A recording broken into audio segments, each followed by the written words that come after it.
नमस्कार, times now Bharat पर आपका स्वागत है। आपके साथ मैं हूं राकेश पांडे। शाम के 5 बजने वाले हैं। वक्त हो गया है देश के सबसे पसंदीदा डिबेट शो राष्ट्रवाद का। राष्ट्रवाद यानी देश से बढ़कर कुछ नहीं। क्या गौवंश की हत्या कर देवभूमि हिमाचल प्रदेश को दंगे की आग में झुलसाने की साजिश हो रही है? गौवंश के हत्यारे को बचाने के लिए कवर फायर कौन दे रहा? दरअसल आरोप है कि बकरीद के दिन हिमाचल के नाहन में जावेद नाम के शख्स ने गौवंश की हत्या कर दी। ये जावेद सहारनपुर यानी यूपी के सहारनपुर का। इसके बाद इसने गौवंश की हत्या की तस्वीरों को स्टेटस पर भी लगा दिया, जिसके बाद हिंदू संगठनों ने भावनाएं भड़कने का आरोप लगाते हुए जबरदस्त विरोध प्रदर्शन किया। आक्रोश में हिंदू संगठनों ने जावेद की दुकान से सामान निकालकर बाहर फेंक दिया और पुलिस से आरोपी को जल्द गिरफ्तार करने की मांग की। यह तस्वीरें आपके सामने हैं। इस मामले में ओवैसी ने हिंदू मुसलमान वाली सियासत शुरू कर दी। ओवैसी आरोपी जावेद के बचाव में तो उतर आए, कह दिया कि भाई ये दुकान से मैं लूटपाट क्यों हुई। लेकिन यही ओवैसी गोवंश की हत्या करने वाले आरोपी के खिलाफ एक शब्द बोलते नहीं दिखाई दिए। क्या ओवैसी गोवंश की हत्या के आरोपी को कवर फायर दे रहे हैं? आज इसी मुद्दे पर डिबेट, लेकिन पहले रिपोर्ट देखिए।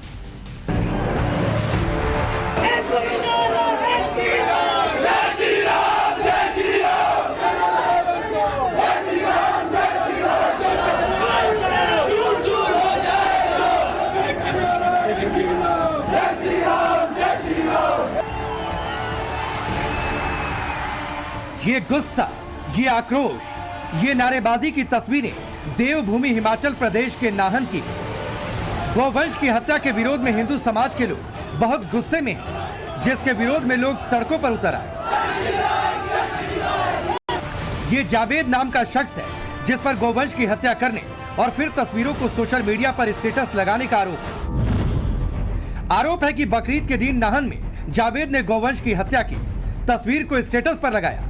नाहन के बड़ा चौक में जावेद की दुकान है। जावेद और उसका भाई नाहन में 15 सालों से दुकान चलाते हैं। जावेद उत्तर प्रदेश के सहारनपुर का रहने वाला है। देवभूमि में इस तरह का पाप देखकर हिंदू संगठन नाराज हो गए। हिंदू संगठनों के साथ साथ व्यापारियों में भी आक्रोश बढ़ गया। गुस्साई भीड़ ने जावेद की दुकान से सामान बाहर निकाल दिया। स्थानीय लोगों का आरोप है कि जावेद ने उनकी धार्मिक भावनाओं को आहत किया। स्थानीय लोग चाहते हैं कि माहौल बिगाड़ने वाले ऐसे लोगों की दुकान को तुरंत खाली करवा दिया जाए। आक्रोशित लोगों की मांग है कि जावेद को तुरंत गिरफ्तार किया जाए। लोगों में आक्रोश भरपूर है। वो पूरी तरह से इस गौ हत्या के विरोध में है और जिस तरह के कृत्य नाहन का, इस तरह के लोग जो कि नाहन का माहौल बिगाड़ने की कोशिश कर रहे हैं, पूरी तरह से उनके विरोध में है। तो जनता ने पूरी तरह से, सनातनी समाज ने पूरी तरह से ठान लिया है कि अगर इस पे कल तक अगर हमें कोई इस पे जो है उचित कार्रवाई के अगर हमें संकेत नहीं मिले तो कल से ये जन आक्रोश जो है विकराल रूप ले सकता है। और उन्होंने किस भावना से करा है वो तो उन्हीं को पता है, कि जो भटकाने का काम करा है वो उन्होंने ही करा है। तो ये है अपना जो बाहर से आए हुए दुकानदार है अपना वापिस जाए और यहाँ की जो हमारी एकता है हिंदू मुसलमान की उसको खराब ना करा जाए। नाहन का जो माहौल है उसको सही बना कर रखे। ये जो बाहर से ही लोग आते हैं, फेरी लगाते हैं, या कोई 6 महीने के लिए आता है तो 3 महीने के लिए आता है, कोई बिंदी सुर्खी बेचता है, कोई कपड़ा बेचता है, कोई किसी मतलब जो सेल सूट के माध्यम से लोग आते हैं, तो उनका ही उसी उसमें हुआ है। तो लोगों का ये मत है कि भाई जो लोग बाहर के हैं, जो लोग मतलब बाहर का मतलब मेरा ये है कि हिंदू मुस्लिम से नहीं है, मतलब ये है कि जो नाहन में आता है उसकी पुलिस की पूरी वेरिफिकेशन हो। आज भी विरोध में लोगों की दुकानें बंद हैं। हालांकि आज इलाके में शांति है। पुलिस आरोपी को जल्द गिरफ्तार करने की बात कर रही है। एफआईआर भी दर्ज कर ली गई है। अगर किसी ने ऐसी घटना नाहन शहर में या सिरमौर जिले की हद में अगर किसी ने कार्रवाई की है, उस पर कार्रवाई नहीं होगी। जो व्यक्ति है जिस पे आरोप जो लग रहा है, जिसके फोटो वायरल हुए हैं, उसकी सीडीआर लेके उसकी टावर लोकेशन का आदेश दे दिया गया है। अगर उसकी लोकेशन यहाँ की पाई जा रही है तो उस पर तुरंत एफआईआर होगी और साथ ही साथ उसकी गिरफ्तारी के लिए स्पेशल टीम भेजी जाएगी। अगर उसने ये घटना कहीं और कारित की है, मैं खुद संपर्क में हूँ, जहाँ पे वो उसका जो जहाँ का रहने वाला है वहाँ के एसपी से संपर्क में हूँ, तो वहाँ पे उस पर मुकदमा होगा। उसकी गिरफ्तारी, उस पर मुकदमा वो हम इंश्योर करवाएंगे। फिलहाल अभी तक आरोपी जावेद की गिरफ्तारी नहीं हो पाई है, न ही उसके लोकेशन के बारे में कोई जानकारी मिली है। लेकिन जैसे ही गुस्साई भीड़ ने आरोपी जावेद की दुकान से सामान बाहर फेंका, बात बात पर हिंदू मुसलमान करने वाले ओवैसी को दर्द हो गया। असदुद्दीन ओवैसी बिना देर लगाए आरोपी जावेद को बचाने में जुट गए। ओवैसी ने सोशल मीडिया पर पोस्ट करते हुए लिखा, अगर लूटने वाले मुसलमान होते और दुकानदार हिंदू तो पुलिस मूक दर्शक बनकर नहीं बैठी रहती। लेकिन मुझे लगता है कि मोहब्बत की दुकान भी सबका साथ की तरह ही एक जुमला है। असदुद्दीन ओवैसी ने पुलिस के साथ साथ हिमाचल प्रदेश की सरकार पर सवाल खड़े कर दिए। ओवैसी को गुस्साई भीड़ का आरोपी जावेद के दुकान से सामान फेंकने में बहुत दर्द महसूस हुआ, लेकिन तुष्टीकरण का चश्मा पहने भाईजान को हिंदुओं की भावनाओं से खिलवाड़ होता नहीं दिखा। जिस जावेद ने देवभूमि में ऐसा पाप किया, गौवंश की हत्या की और फिर स्टेटस लगाकर हिंदुओं की भावनाओं को आहत करने का काम किया, ओवैसी के मुंह से उसके खिलाफ एक शब्द नहीं निकला। हालांकि ये पहला मौका नहीं है जब ओवैसी ने ऐसा किया। हाल ही में मध्य प्रदेश के रतलाम में मंदिर में गौवंश का टुकड़ा फेंकने वाले आरोपियों पर कार्रवाई हुई। 2 आरोपियों के घर पर बुलडोजर चला, तब भी ओवैसी ने बुलडोजर एक्शन पर सवाल उठाया, लेकिन आरोपियों की करतूत पर एक भी शब्द नहीं बोला। सवाल है कि असदुद्दीन ओवैसी क्या इस तरह की पोस्ट करके आरोपियों को बचाने का काम कर रहे हैं? सवाल यह भी है कि तुष्टीकरण की राजनीति के लिए आखिर भाईजान किस हद तक जाएंगे? सबसे बड़ा सवाल है कि क्या हिंदुओं को भड़काकर देवभूमि में दंगे की साजिश का षड्यंत्र हो रहा है? Bureau report, times now Bharat. गौवंश की हत्या पर सियासत हो रही हो, अपना एजेंडा देखा जा रहा हो। देश में पहली बार ऐसा नहीं है, लेकिन सवाल है कि इसमें हिंदू मुसलमान क्यों देख रहे हैं। चलिए आपका परिचय आज के मेहमानों से करवाता हूं। सुबोई खान हमारे साथ जुड़ी हैं, जो कि संयोजक है राष्ट्रीय जागरूकता अभियान की। साध्वी प्रज्ञा भारती हिंदू धर्मगुरु। आदिल हसन अब से थोड़ी देर में जुड़ेंगे, एमआईएम पार्टी के नेता प्रवक्ता। इलियास शराफुद्दीन हमारे साथ इस्लामिक स्कॉलर के तौर पर। इलियास भाई, आपसे शुरू कर रहा हूं और सवाल बहुत सीधा सा है कि ओवैसी ट्वीट करने चले आए, गौवंश की हत्या का आरोप लगा, लोग आक्रोशित थे, सड़कों पर उतरे, ये उनको नहीं दिखा, लेकिन हाँ गुस्से में लोगों ने सड़क से दुकान उठाकर फेंक दी, तो वहां पर जावेद का धर्म दिखाई दे गया। देखिए, 2 बातें अच्छे से समझ जाना चाहिए। हिमाचल हो या पूरा भारत हो, धार्मिक किताबों के तहत अगर कोई भी कुर्बानी कर रहा है, जैसा कि कुरान में लिखा है चैप्टर 2 वर्स 173 में, ऋग्वेद में लिखा है book number 10 chapter number 85 verse number 13 में, भगवत गीता में लिखा है चैप्टर 10 वर्स 30 में, और मनुस्मृति चैप्टर 5 वर्स 35 में, कि कुर्बानी की जा सकती है, चाहे बकरे की हो, बैल की हो, गाय की हो। अगर कोई कर रहा है, अरे सुनिए इलियास शराफुद्दीन, इलियास शराफुद्दीन सुनिए, पहले इलियास शराफुद्दीन सुनिए। नहीं होना चाहिए। गाय हमारी माता है, धार्मिक आस्था है, तो यहाँ पर बैठकर मत ज्ञान दीजिए कि कुर्बानी किसी भी चीज की जा सकती है। ये जितने करोड़ों, क्यों भाई, जितने हिंदू देख रहे हैं इस कार्यक्रम को, जितने हिंदू देख रहे हैं इस कार्यक्रम को, उनकी भावनाएं याद नहीं होंगी, उनकी भावनाएं याद नहीं होंगी। धर्म चलेगा। आप वेदा गीता पढ़िए। नहीं, अरे सुनिए, मुझे धर्म का ज्ञान और मेरी धार्मिक किताबों की जानकारी लेने की जरूरत इलियास शराफुद्दीन आपसे नहीं है। सुनिए इलियास शराफुद्दीन, मुझे गीता और रामायण पढ़ने, नहीं सुनिए भाई, मुझे गीता और रामायण का ज्ञान आप नहीं दे पाएंगे। मत जाइए कुरान हदीस, जैसे मैं आपको कुरान का ज्ञान नहीं दे पाऊंगा। किताब पढ़िए, उसके हिसाब से नहीं, मुझे किताब पढ़ने की ज्ञान मत दीजिए। इलियास शराफुद्दीन, मैं आपको फिर शुरुआत में चेतावनी दे रहा हूँ। सुनिए, आप कुर्बानी क्या आपकी आस्था नहीं आस्था, मैं उस पर नहीं जा रहा हूँ। सबकी आस्थाओं का सम्मान है, लेकिन इसका मतलब नहीं है कि आप हमारी आस्था का निरादर करेंगे। बिल्कुल आपको ये कोई अधिकार नहीं है इलियास शराफुद्दीन। देश के करोड़ों हिंदू जो इस देश में बहुसंख्यक है, आप उनकी भावनाओं को आहत कर रहे हैं। अगर आप गाय की कुर्बानी की बात यहाँ पर करेंगे तो दुश्मन क्यों बन गए ये लोग? कुरान हदीस के दुश्मन क्यों बन गए ये लोग? हिंदुइज्म के दुश्मन क्यों बन गए हिंदुत्व आतंकवादी? अच्छा, मेरा सवाल है ये। अच्छा, सुबोई हिंदुइज्म के दुश्मन गाय की कुर्बानी ये देंगे इलियास शराफुद्दीन, जो यहाँ पर बैठकर बातचीत कर रहे हैं। मैं तो बोल भी नहीं पाऊंगा क्योंकि मेरी आस्था है गाय में, लेकिन क्या तभी कुरान हदीस की रक्षा होगी? धर्म के खिलाफ है वो। जी, क्या धर्म के खिलाफ है? आप धार्मिक किताब के खिलाफ जा रहे हैं, वेदा को रिजेक्ट नहीं, मेरे धर्म की शिक्षा मत दीजिए। मेरे धर्म की शिक्षा मुझे मत दीजिए। आप कोई धर्मगुरु नहीं है। स्कूल कॉलेजेस में प्रज्ञा भारती में आऊंगा, लेकिन सुबह पहले इसलिए क्योंकि आप मुसलमान हैं। पढ़िए। राजेश जी, सबसे पहले तो या तो इनकी आवाज कम कराइएगा, मेरे बीच में चिल्लाएं ना प्लीज, क्योंकि इनका जाहिलाना स्टाइल है डिबेट करने का। मैं वैसे डिबेट नहीं करती। देखिए, गुलाम बन गए। अब इलियास शराफुद्दीन अपनी जुबान पर लगाम लगाइए। इलियास शराफुद्दीन अपनी जुबान पर लगाम लगाइए। ये गली चौक चौराहे पर नहीं बैठे हैं, आपके घर की गली नहीं है कि यहाँ पर बैठकर कुछ भी आप बोलकर जाएंगे। अभी आप शांत रहेंगे, वरना मुझे आपकी आवाज डाउन करवानी पड़ेगी। प्लीज, अभी सिर्फ सुबोई की आवाज ऑन एयर जा रही है, पीसीआर इंश्योर करिए। अगर ये बोले और कुछ गलत सलत बोले तो इनकी आवाज डाउन करिएगा। जी, thank you so much Rajesh ji. सबसे पहले तो मैं पूरी जिम्मेदारी के साथ एक मुसलमान होने के नाते भी और एक भारतीय होने के नाते भी कहना चाहती हूँ, किसी भी धार्मिक ग्रंथ में, चाहे वो कुरान हो चाहे वो भगवत गीता हो, बेजुबान जानवर को कत्ल करके, हत्या करके अपने परमात्मा को खुश होना कहीं नहीं लिखा है। ये शैतानी सोच वाले लोगों ने, जैसे मुस्लिम समाज में अभी जस्ट कुछ दिन पहले बकरीद पर मैंने बकरे की कुर्बानी का हर साल पुरजोर विरोध करती हूं कि बेजुबान जानवर को हम मारते हैं सिर्फ अपनी जबान के लिए, सिर्फ अपने स्वाद के लिए। अल्लाह ने कभी नहीं कहा कि मुझे इसका खून भेजो, मुझे इसका गोश्त भेजो। जो भी इस्लामिक स्कॉलर्स सही मायने में इस्लामिक थियोलॉजी को जानते हैं वो इस बात को मानेंगे कि बकरे की कुर्बानी का सिर्फ साल में एक बार कॉन्सेप्ट था, वो भी अरब में, वो भी खाना बंटने के लिए, क्योंकि वहां पे फूल पत्ती सब्जियां नहीं उगती थी, तो वहां पे गरीबों में खाना बांटने के लिए ये कॉन्सेप्ट था।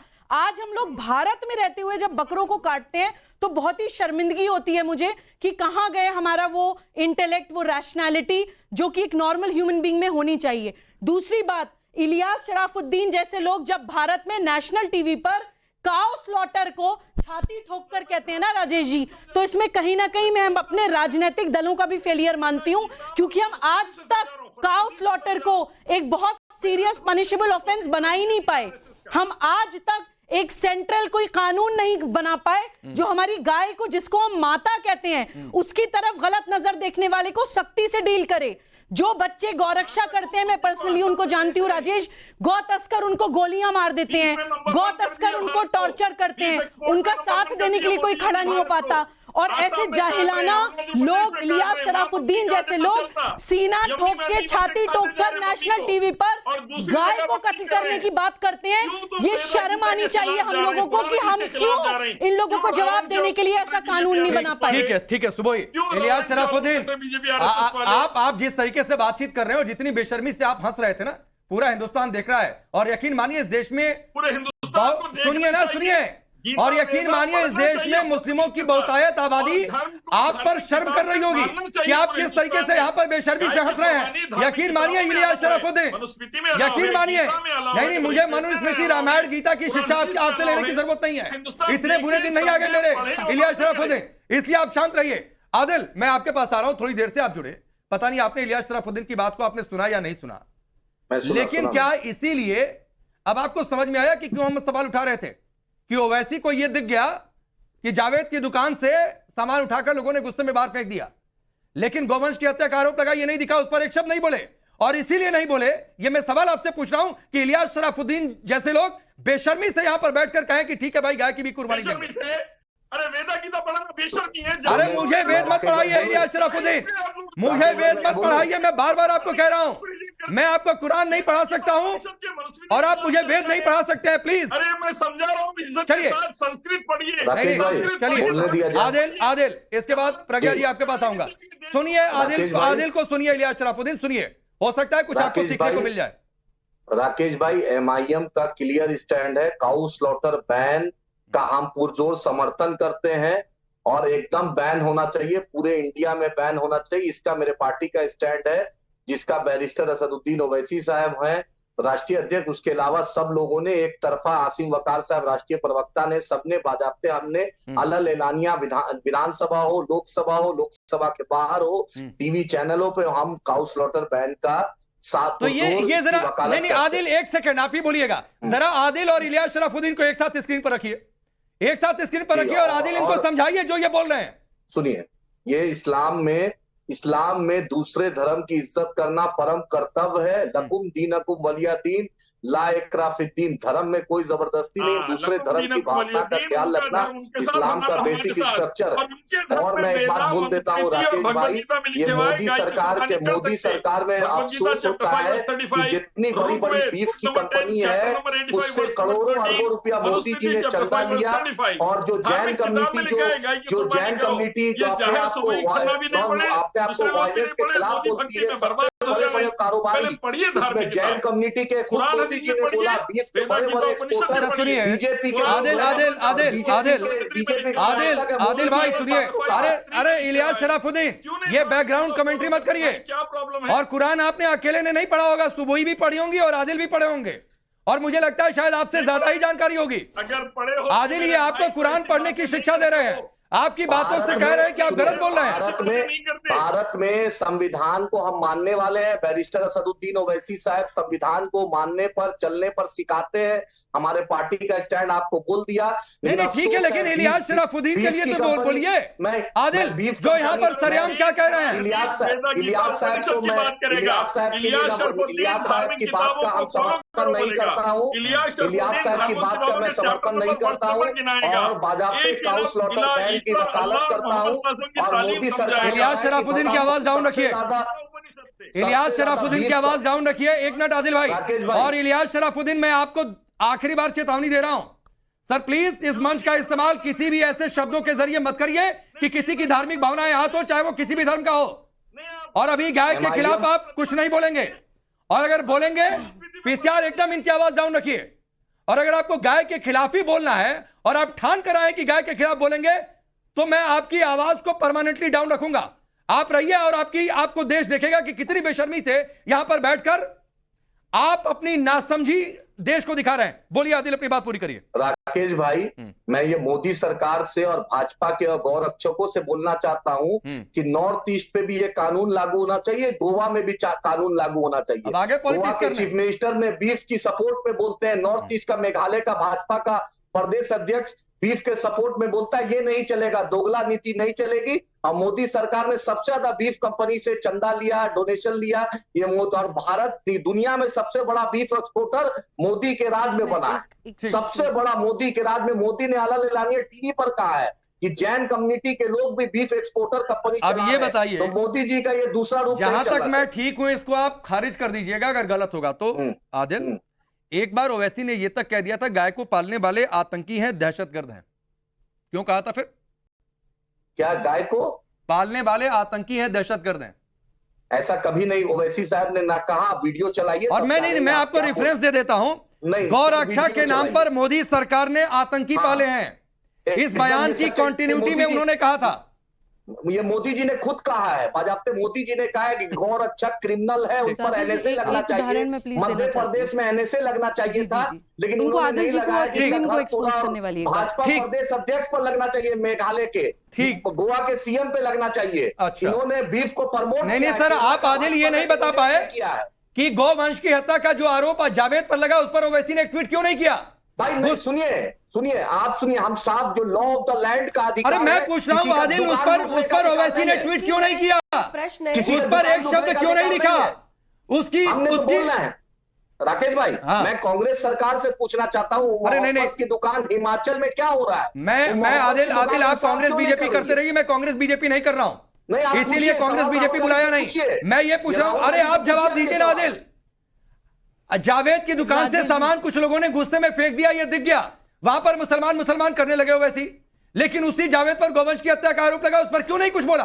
तो भाई क्या वो ये जो एक्ट दुकान लूटना क्या भारत के संविधान? नहीं, मैं उसको जस्टिफाई नहीं कर रहा हूं, मैं उसको जस्टिफाई नहीं कर रहा हूं आदिल, लेकिन गौवंश की हत्या का आरोप लगा, उस पर ओवैसी क्यों नहीं बोले? तो कोर्ट बोले ना भाई, लेट डाउन। अच्छा कोर्ट बोले तो इस पर भी कोर्ट बोल लेगा, इस पर भी कोर्ट बोल लेगा भाई आदिल, इस पर भी कोर्ट बोल लेगा कि दुकान लूटी गई, क्या हुआ नहीं हुआ, इस पर भी कोर्ट बोल लेगा। वीडियो दिख रहा है ना, वो काउ स्लॉटर पे बैन की बात कर रहे हैं, आपके सामने कर रहा हूं ना ऑफिशियल। ठीक तो वही बोलिए, फिर मैं प्रज्ञा जी आपके पास आ रहा हूं। जी तो दुकान आदिल जी, क्या आदिल जी मोदी जी सिखाए क्या? आदिल जी बात सुनिए, दुकान लूटना मोदी जी संरक्षण दे रहे हैं। आदिल जी एक सवाल पूछना चाहती हूँ प्लीज। मैं ड्राइंग रूम एक्टिविज्म नहीं करती हूं, हम लोग राष्ट्र जागरण अभियान के अंतर्गत पूरे भारत का प्रवास करते हैं। आपके तेलंगाना में, हैदराबाद में हमने बहुत प्रवास करे हैं। मैं आपसे, क्योंकि आप कोई नेशनल पार्टी नहीं है ओवैसी साहब या एमएम, तो मेरी आपसे इतनी हाई एक्सपेक्टेशन नहीं है, लेकिन आपकी कॉन्स्टिट्यूएंसी जो एकमात्र सीट आपको मिलती है उसके बारे में जानना चाहती हूं। अगर आप गौरक्षा के लिए इतने चिंतित हैं, हमारा एक वॉलंटियर बच्चा है राजेश, हम लोग राष्ट्र जागरण अभियान में गाय, गंगा, गांव, कृषि और हिमालय, इन 5 विषयों पर काम कर रहे हैं। हमारा एक वॉलंटियर बच्चा, उसका नाम है विशाल शर्मा। अब बिल्कुल आपको फैक्ट्स बता रही हूं, हैदराबाद में रहता है, बचपन से वो बच्चा गौरक्षा कर रहा है। इनकी पार्टी ने दसियों एफआईआर उस बच्चे के ऊपर कराई हैं सिर्फ गौरक्षा करने के कारण। उसका यूएस में एक यूनिवर्सिटी में एडमिशन हो गया था, लेकिन वो बच्चा बाहर नहीं जा पाया क्योंकि उसको वीजा नहीं मिला इतनी एफआईआर होने के कारण।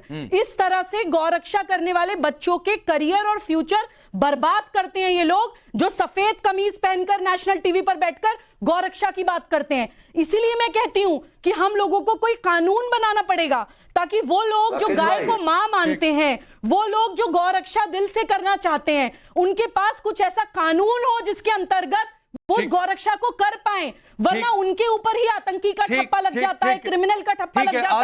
आदिल भाई मैं आ रहा हूं। प्रज्ञा जी ने कुछ नहीं बोला है। प्रज्ञा जी यहां पर आकर बैठकर वेद की शिक्षा दे रहे हैं, रामायण पढ़ने की शिक्षा दे रहे हैं, दोहे चौपाई कोट करने लग गए। पता नहीं कितना पढ़कर आए, हो सकता है पढ़े होंगे, लेकिन गाय को उसी तरीके से, तब इन्हें हिंदुओं की भावना, उनकी आस्था का ध्यान नहीं है इलियास शरफुद्दीन को।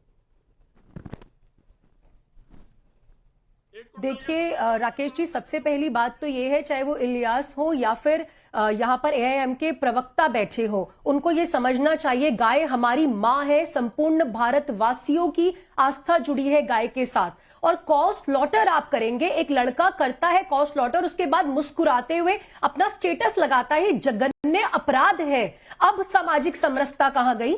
अब हिंदू मुस्लिम एकता कहां गई? मुझे बताइए। जो लोग भाईचारे की बात करते हैं, गंगा जमुनी तहजीब की बात करते हैं, क्या वो सो गए हैं क्या? ओवैसी वहां जाकर जावेद के फेवर में बोलते हैं, काउ स्लॉटर पर उन्होंने एक भी बात नहीं कही। और ये जो एएम के प्रवक्ता यहां बैठे हैं, इनको पता होना चाहिए कि ओवैसी का इतिहास कैसा है। ओवैसी का तो इतिहास कहता है कि वो काउ स्लॉटर के फेवर में बोलते हैं। लेकिन अब ये जो जन आक्रोश, ये जो आप देख रहे हैं ना, ये थमने नहीं वाला है, बिकॉज दिस इज रॉन्ग। ये गलत हो रहा है। हमारे देश के अंदर गाय माता की हत्या की जा रही है। और बिल्कुल सही तो कह रहे हैं जो सुबोही जी ने भी बोला, अगर इस तरीके से गौ रक्षा करने वालों का अपमान होगा, उनके अगेंस्ट एफआईआर होगी, और अगर सहयोग नहीं मिलेगा तो आप बताइए हम गाय माता को कैसे बचा सकते हैं। और रही बात हमारे शास्त्रों की, ग्रंथों की, बात रही गीता की और रामायण की, तो सुनिए, गीता और रामायण में कहीं पर भी बलि की बात नहीं आती है। इन्हें कहिए कि हमें हमारे ग्रंथों का पाठ ना पढ़ाया जाए, बल्कि अपने ग्रंथों को ठीक से पढ़ना सीखें।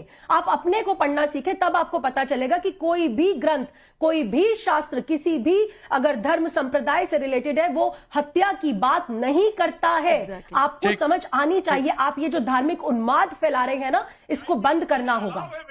मनुस्मृति से Rakesh ji, I hope I am audible. Yes yes yes. कभी खोले नहीं, आप सिर्फ पॉलिटिक्स। अरे अपनी किताब तो पढ़ लीजिए पहले, अपना मजहब तो समझ नहीं पाए, दूसरों को चले ज्ञान देने। भारत में राकेश भाई जवाब देना चाहता हाँ, मैं आदिल आ रहा हूँ, 1 मिनट आ रहा हूँ, 1 मिनट दीजिए। बेवकूफ बना के 1 कुंटल से ज्यादा वेट हो गया मनुष्य का, क्योंकि वेदा गीता के खिलाफ है। नहीं, आप तो एक सेकेंड राकेश जी, ये क्या बोल रहे हैं? इनको तो नॉलेज ही नहीं है। मुझे लगता है इनके धर्म की नॉलेज इनसे ज्यादा हमें है। इनको अपने धर्म की भी नॉलेज नहीं है। इलियास की आवाज डाउन करिए।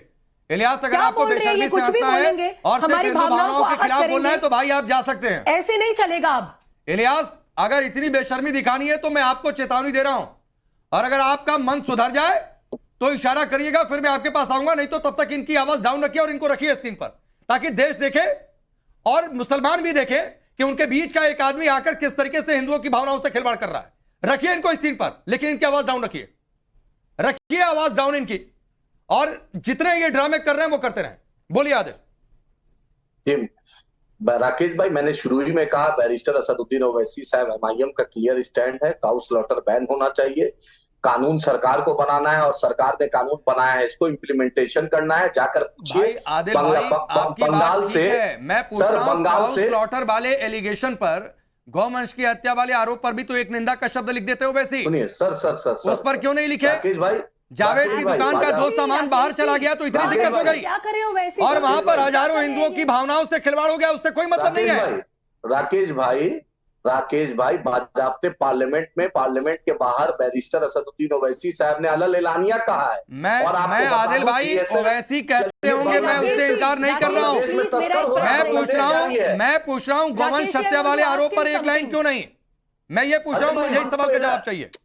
हम तो अलग एलानिया आपको कह रहे हैं, आपके टीवी चैनल पर। अरे तो जावेद के बारे में क्यों नहीं बोला भाई? कह रहे हैं तो अपने क्षेत्र में गौरक्षक बच्चों को टॉर्चर काहे कर रहे हैं भाई? सपोर्ट करने क्यों जा रहे हैं? गलत है। आप ये बताइए क्यों दिखाते हैं? जावेद को सपोर्ट टीवी करने पर क्यों जा सफेद रहे कमीज पहनकर बैठे हैं, टीवी के पीछे बेजुबान जानवरों के खून से आपके कपड़े रंगे हैं।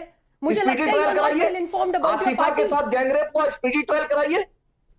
बिल्किस के साथ गैंगरेप हुआ, बीजेपी ने उसको छोड़ा। अब देखिए मुद्दा बदल गया। राजेश जी मैं इस पे कुछ कहना चाहता हूँ, प्लीज मैं इस पर कुछ कहना चाहता हूँ।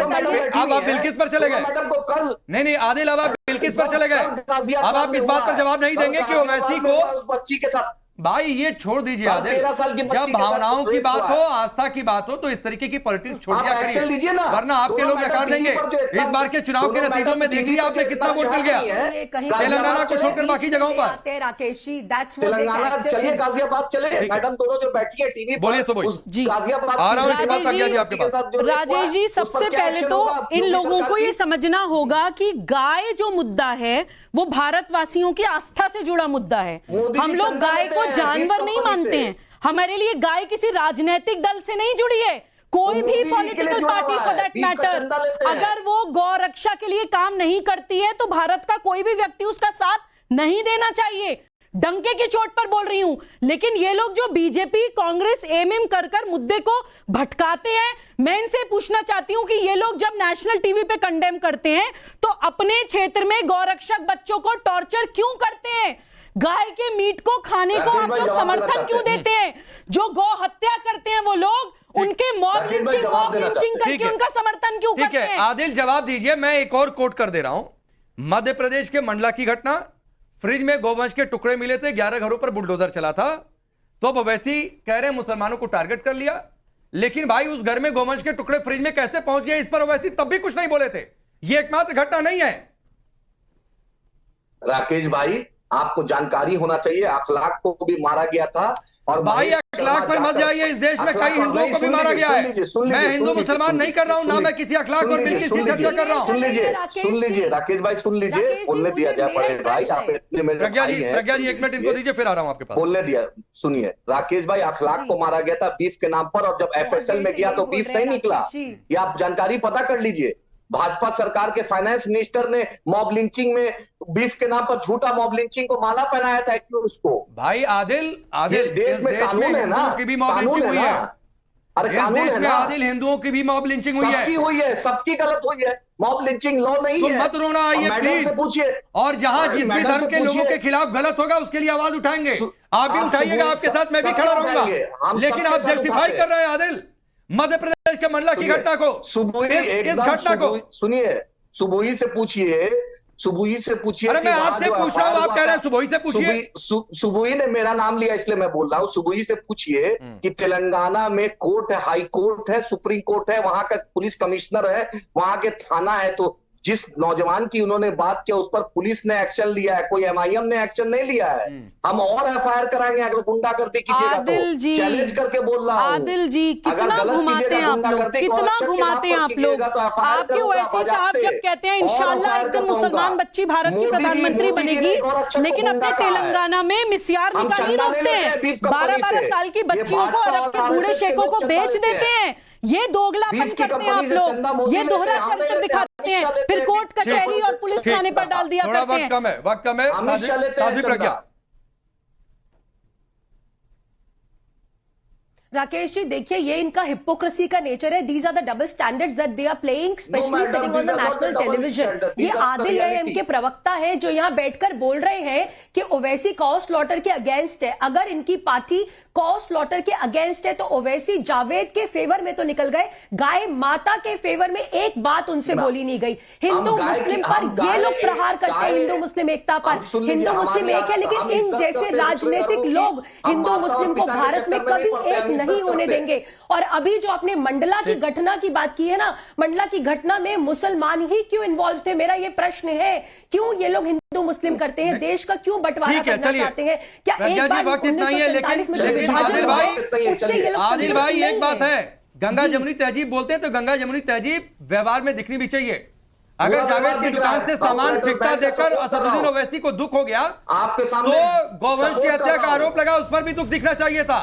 मध्य प्रदेश के मंडला की घटना पर एक तरफा नहीं बोलना चाहिए था। और इलियास शराफुद्दीन, मैं कह रहा हूं आपसे, आइंदा कभी मेरे सामने इस तरीके की भाषा का इस्तेमाल मत करिएगा। आप पूरे समय सीट पर रहे, लेकिन सिर्फ आप ड्रामे करते हुए दिखाई दिए, सिर्फ आप भावनाओं को आहत करते हुए दिखाई दिए। आइंदा कभी नहीं मेरे सामने। बीफ कंपनी से चंदा नहीं। चलिए, बहुत बहुत शुक्रिया आप सभी काम से जुड़ने के लिए। रुकेंगे ब्रेक के लिए।